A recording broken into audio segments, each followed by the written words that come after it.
Hey everyone, welcome back to Crypto Cash. Thank you for joining me here. Hope you're having a great day. Let's take another look here at WCT. In fact, this is the very first look at this coin. Its ICO is very recent. I think it's Wallet Connect is the name of this coin. It was ICO'd basically 2 days ago on Tuesday. So the reason why I wanted to cover this is not only because it was a request from one of my community members, Minuteman, thank you very much for that. And also just kind of one of those cautionary scenarios here to kind of just give you some best practice or advice on trading coins that are very new. Because there's things you want to do, things you want to avoid, and hopefully it's going to be an educational journey for you. So generally speaking, when you draw out trend lines, you want to draw them out, of course, for more local highs and candle wicks here. So I'm just going to go ahead and draw out a small trend line here. There's nothing absolute about this. It's just kind of something to kind of help us understand roughly what's going on here and the overall trend. So when we look at this here, we can see we're in a descending trend. We're establishing lower highs on the larger time frames. Keep in mind, this is not a massively large time frame. This is like 2 days worth of data.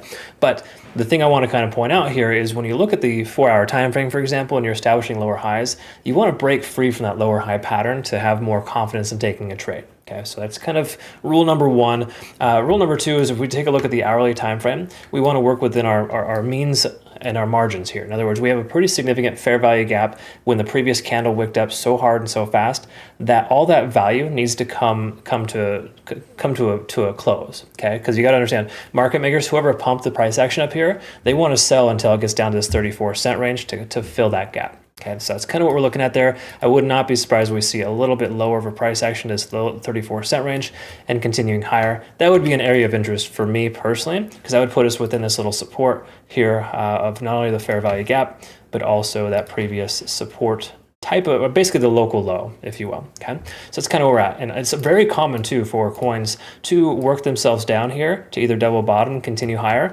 or to just have a quick little manipulation wave there and then go right back as if it never happened, sweeping all the late longs here. Okay, so that's generally what you want to be on the lookout for. Last thing we want to touch on is the points of control, which is basically open interest. While we don't have an open interest chart or liquidation data for this coin yet, we can see that there's a tremendous amount of open positions at 39 cents. The price action is right there at that level. So what that does for us, it tells us it's potentially a support level for us. If we drop below, it'll be a new resistance. Okay, so hypothetically, price should continue up on its merry way, essentially establishing higher highs and higher lows. And then once we get past this local high here, that's when we want to have some confidence in taking a position. Okay, generally speaking, that's what you're looking for. Because for right now, it looks like we're pretty well range bound for the moment. Until that changes, you want to presume that that's going to continue. So I'll post a play out chart in our Twitter, Telegram, or Discord to give you some, kind of clarify this a little bit better. But the general consensus here is that it's probably due to correct itself a little bit further down. That's my speculation, but it's far too early to tell. So just know that's kind of where we're at. I hope that makes sense. I described it correctly. Thank you so much again for watching. We'll look forward to seeing the next one. Have yourself a great rest of your day. Take care.